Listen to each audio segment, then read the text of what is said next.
In this video, I'm going to show you how you can change your birthday here on Snapchat. Before we dive into this video, don't forget to like the video and subscribe to the channel with all notifications on. It really does help with the channel and lets us know that you want more content like this. If you want to go ahead and change your birthday here on Snapchat, begin by opening up Snapchat and then tapping on your profile icon in the top left corner to open up your settings.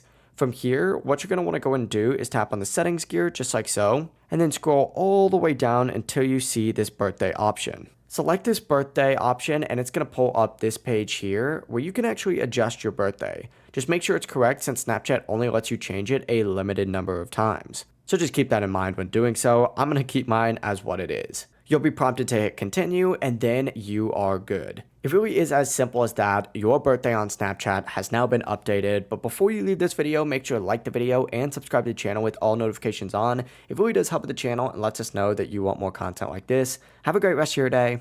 Peace.